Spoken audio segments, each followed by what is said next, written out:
James Stewart was Alfred Hitchcock's quintessential leading man. Having starred in 4 of the director's best-known films, he brought life to Hitchcock's common man catapulted into the most uncommon of situations.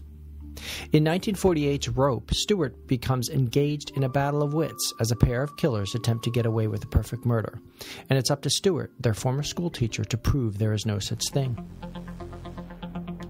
In 1954's Rear Window, he finds himself in a cast from the waist down, immobilizing him in his apartment. Out of boredom, he passes the time watching his neighbors until he thinks one of them has killed his wife.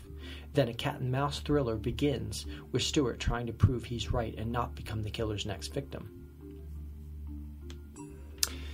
Stewart returned in 1956 in The Man Who Knew Too Much, this time as a family doctor traveling with his family through Morocco when he stumbles upon an international assassination plot.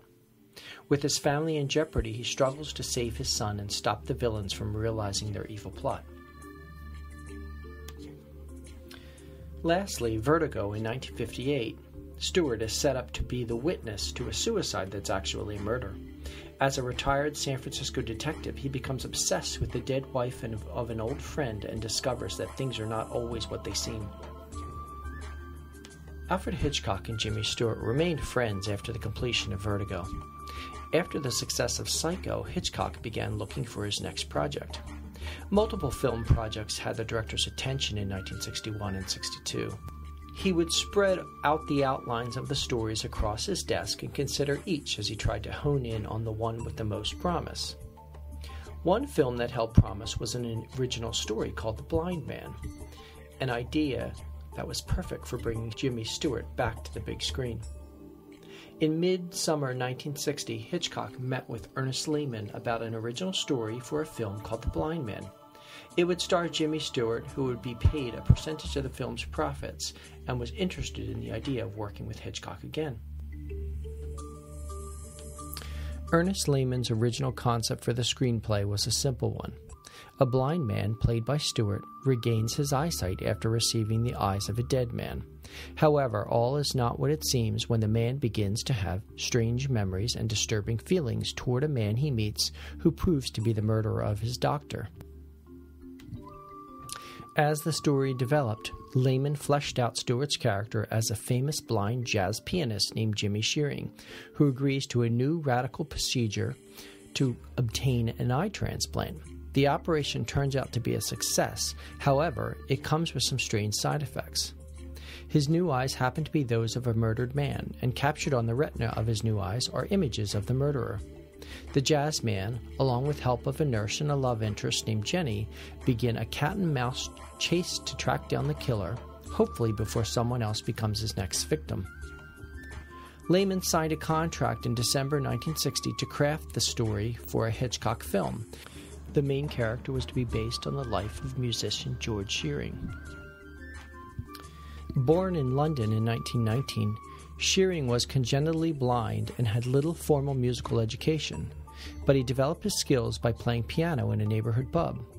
After joining an all-blind band in the 1930s, he found success and arrived in America in 1947, where he established himself as a preeminent jazz musician. His U.S. reputation grew after he was booked into Birdland, the legendary jazz spot in New York. Lehman and Hitchcock used his up-from-the-bootstrap story as the basis for the character and combined his last name with Stewart's first name for the suggested character's name, Jimmy Shearing.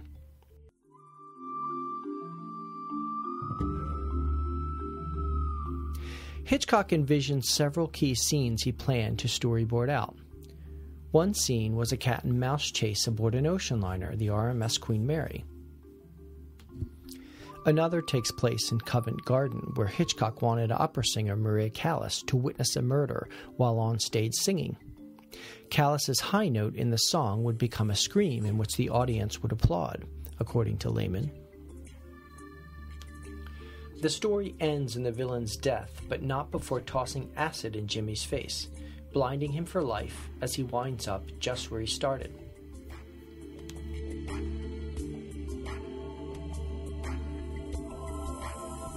The concept progressed through 1961 when Hitchcock and Lehman had time, but began to unravel as the year progressed.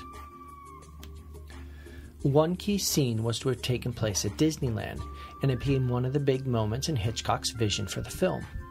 While watching a Wild West show at Disneyland with his family, Shearing was to begin having visions of being shot.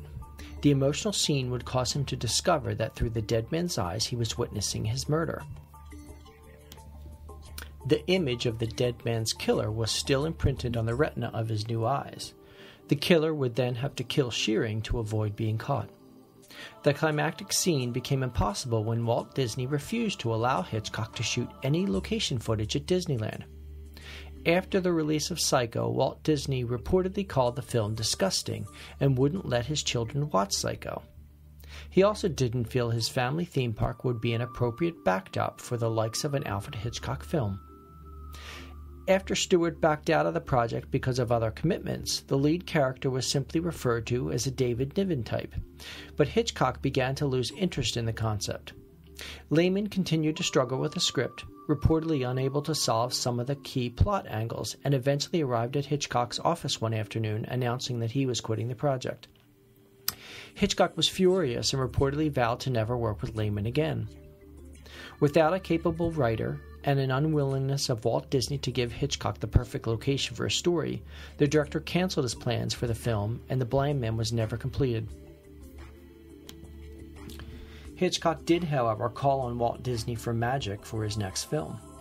The director used a special Disney camera and a Disney animation and special effects artist to help design bird attacks used in his 1963 film, The Birds.